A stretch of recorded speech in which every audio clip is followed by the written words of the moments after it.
Good morning students. आज का अपना बिंदु है एस्किमो जनजाति के आर्थिक क्रियाकलाप में निवास ग्रह।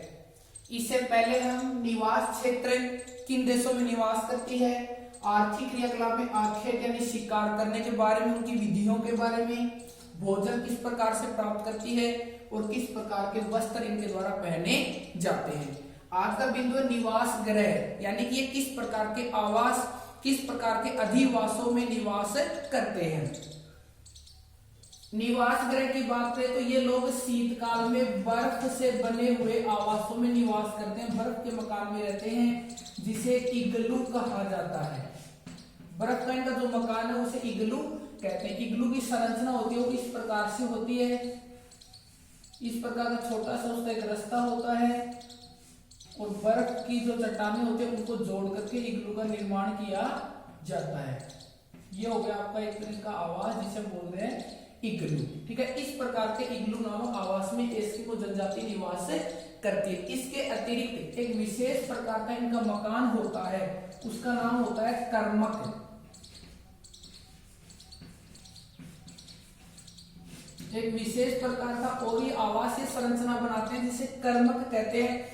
कर्मक होता है ये 5 से 6 फीट भूमिगत यानी भूमि के अंदर और 2 से 3 फीट ऊपर उठा हुआ बेल व लकड़ी की हड्डियों से निर्मित एक संरचना होती है जिसे कर्मक के नाम से जाना जाता है। कहने का तात्पर्य ये हुआ कि ये कर्मक नामक आवास है, ये 5 से 6 फीट तो भूमि के अंदर होता है और 2 से 3 फीट भूमि के ऊपर होता है और इसके अंदर की जो संरचना होती है उसमें या तो लकड़ियों से ढांचा तैयार करते हैं या फिर व्हेल मछली है उनकी हड्डियों से चारों ओर का ढांचा तैयार करते हैं और उस ढांचे के चारों ओर बर्फ जमा कर दी जाती है। इस प्रकार का आवास है उसे कर्मक कहा जाता है। इसके अतिरिक्त निवास गृह में जो ग्रीष्म काल होता है, ग्रीष्म काल मात्र 3 महीने की एक अल्प अवधि होती है, उसमें लोग तंबू लगा करके भी निवास करते हैं। ये तो हो गए इनके आर्थिक क्रियाकलाप। आर्थिक क्रियाकलाप के बाद में इनके यंत्र व उपकरण।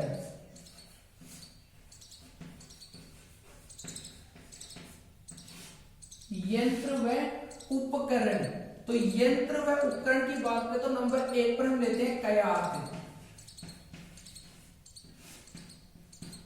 कयाक क्या है? कयाक एक विशेष प्रकार की नाव का नाम है। इसका नाम है एक विशेष प्रकार की नाव है जो 5 मीटर तो लंबी और 1.5 मीटर चौड़ी होती है। क्या? कयाक। कयाक एक विशेष प्रकार की नाव है जो 5 मीटर लंबी और 1.5 मीटर चौड़ी होती है। कयाक के बाद में एक इनका जो हथियार है भालेनुमा हथियार, उसका नाम है हार्पून।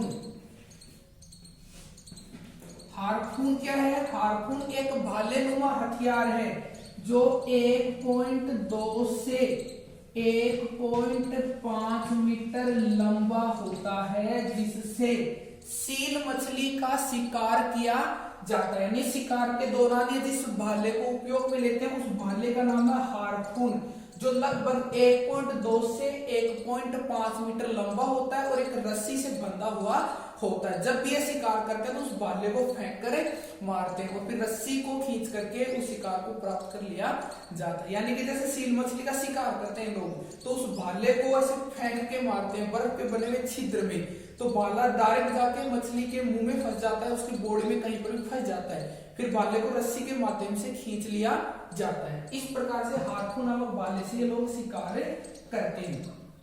इसके अतिरिक्त एक इनका वाहन है जिसका नाम है सलेज। सलेज है इनकी गाड़ी का नाम। सलेज है ये पहिए विहीन गाड़ी है, बिना पहिए की गाड़ी है, पहिए विहीन गाड़ी है जिसे रेनडियर की सहायता से खींचा जाता है।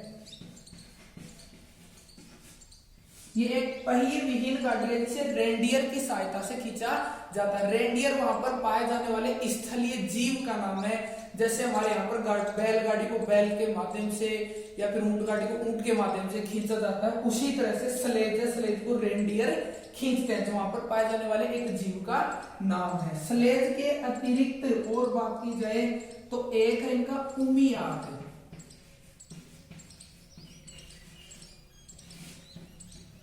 उमियाक क्या है? उमियाक एक नाव है, ये एक बड़ी नाव है।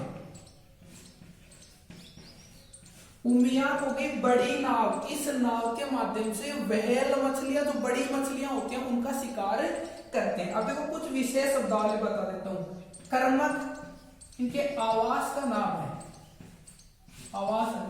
कयाक इनकी नाव का नाम, कर्मक, कयाक। और एक आया था आपका कार्मिक, पहले आ चुका है ये नाम। कार्मिक इनके जूते। देखो नाम मिलते मिलते, कर्मक यानी आवास इनके, कयाक यानी इनकी नाव, और कार्मिक इनके जूते। इसी तरह से उमियाक है, उमियाक हो गई बड़ी नाव का नाम। एक आया था तिमियाक, तिमियाक हो गया इनका बाहेदार वस्त्र। और एक हो गया अनोहाक, अनोहाक होगा जर्सीनुमा वस्त्र। तो इनमें कंफ्यूजन नहीं होना, उमियाक, तिमियाक और एक है अनोहाक। ये दो तो है इनके वस्त्र, वस्त्रों के नाम है, जबकि उमियाक बड़ी नाव का नाम है। ऐसे ही तीन नाम फिर मैच होते हैं, कर्मक, कयाक और कार्मिक। कर्मक इनके आवास का नाम है, कार्मिक या मुगलुक्स इनके जूते हैं, और कयाक हो गई इनकी एक बड़ी नाव। ठीक है, ये हो गए इनके आर्थिक क्रियाकलाप में, यानी जनजाति के आर्थिक क्रियाकलाप में इन 5 बिंदुओं का अध्ययन किया जाता है। आर्थिक क्रियाकलाप के बाद में नेक्स्ट बिंदु की यदि बात करें 3 नंबर, तो 3 नंबर आता है इनका समाज व संस्कृति। समाज व संस्कृति, समाज व संस्कृति की बात करें तो एस्किमो जनजाति छोटे छोटे समूहों में, छोटे छोटे कबीलों में निवास करती है। इनमें पितृसत्तात्मक परिवार पाया जाता है। एस्किमो जनजाति अंधविश्वास, जादू टोने भूत प्रेत होते, इन सभी में विश्वास करती है।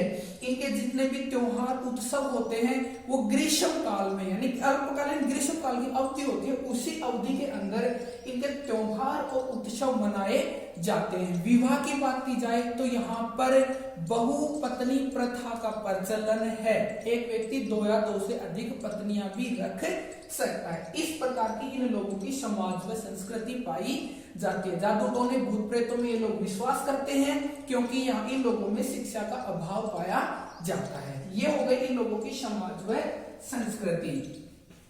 अगर वातावरण समायोजन की बात करें,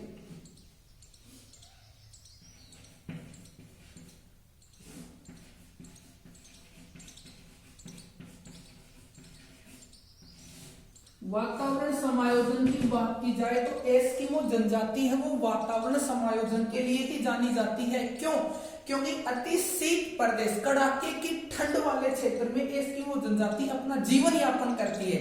इसीलिए एस्किमो जनजाति वातावरण समायोजन का एक अनूठा उदाहरण है। साथ ही साथ ये लोग बर्फ के मकान, जो इग्लू होता है, उनमें निवास करते हैं। बर्फ पर चलने वाली गाड़ी जिसका नाम है स्लेज, उस स्लेज गाड़ी को उपयोग में लेते हैं। अतः हम कह सकते हैं एस्किमो जनजातियां वातावरण समायोजन के लिए जानी जाती है। कठोर जलवायु में भी अपना जीवन व्यतीत करती है। साथ ही साथ जो यहाँ पर चारों का धरातल है वो बर्फ से ढका हुआ होता है, तो बर्फ पर सूर्य की किरण पड़ने से जो चमक उत्पन्न होती है, उस चमक से आंखों को बचाने के लिए ये एक विशेष प्रकार के चश्मे का उपयोग भी करते हैं। सूर्य की किरणें जब बर्फ पे गिरती है तो उनका रिफ्लेक्शन होता है, और रिफ्लेक्शन से हम खुली आंखों से देख नहीं पाते, तो ऐसी स्थिति में एक विशेष प्रकार के चश्मे को उपयोग में लेते हैं। जैसे कि मिरर होता है, शीशा होता है, मिरर को सूर्य के सामने करते हैं तो उसका रिफ्लेक्शन होता है और तेज किरणें सामने की ओर गिरती हैं। उसी प्रकार से जब सूर्य की किरणें बर्फ पे गिरती है तो उसका भी रिफ्लेक्शन होता है, जिसे हम खुली आंखों से देख नहीं पाते हैं, देखते तो कठिनाई होती है। तो ऐसी स्थिति में विशेष प्रकार के चश्मे को उपयोग में लेते हैं। अतः ये कठोर जलवायु में भी अपना जीवन व्यतीत करती है। वातावरण समायोजन के बाद में अगला बिंदु आएगा इस जनजाति का आधुनिक संस्कृति से संपर्क, यानी कि वर्तमान संस्कृति के संपर्क में आने से इन लोगों की जीवन शैली में क्या क्या बदलाव आया है। आधुनिक संस्कृति से संबंध या संपर्क, आधुनिक संस्कृति से संबंध या संपर्क की बात की जाए तो अमेरिकी सरकार, क्योंकि एस्किमो जनजाति उत्तरी अमेरिका महाद्वीप में निवास करती है, तो अमेरिकी सरकार ने 1960 के दशक से 1960 के दशक के बाद से एस्किमो जनजाति के विकास के लिए योजनाएं बनानी शुरू की। यानी कि 1960 के बाद इस अमेरिकी सरकार का ध्यान एस्किमो जनजाति की ओर गया और उसने उसके उत्थान के लिए विभिन्न प्रकार के प्रयास करने प्रारंभ कर दिए, जिससे एस्किमो जनजाति के लोगों के जीवन शैली में थोड़ा सा बदलाव भी आया। एस्किमो जनजाति के जो लोग हैं, ये लोग वर्तमान समय में आग्नेय शस्त्रों, बंदूक आदि का उपयोग करने लग गए हैं। पहले हार्पून भाले को उपयोग में लेते थे, उसके स्थान पर आग्नेय शस्त्र, बंदूक आदि का उपयोग करने लग गए। पहले इनकी गाड़ी थी स्लेज, स्लेज के स्थान पर ये स्नो स्कूटर का उपयोग करने लग गए। कयाक इनकी नाव थी, कयाक के स्थान पर मोटर चालित नाव का उपयोग करने लग गए। इस तरह से इनके यंत्र उपकरण, इनके समाज संस्कृति में वर्तमान संस्कृति, आधुनिक संस्कृति का प्रभाव पड़ा है। साथ ही साथ फर, समूर, फर है वहां की वनस्पति, समूर है वहां के ध्रुवीय भागों की खाल।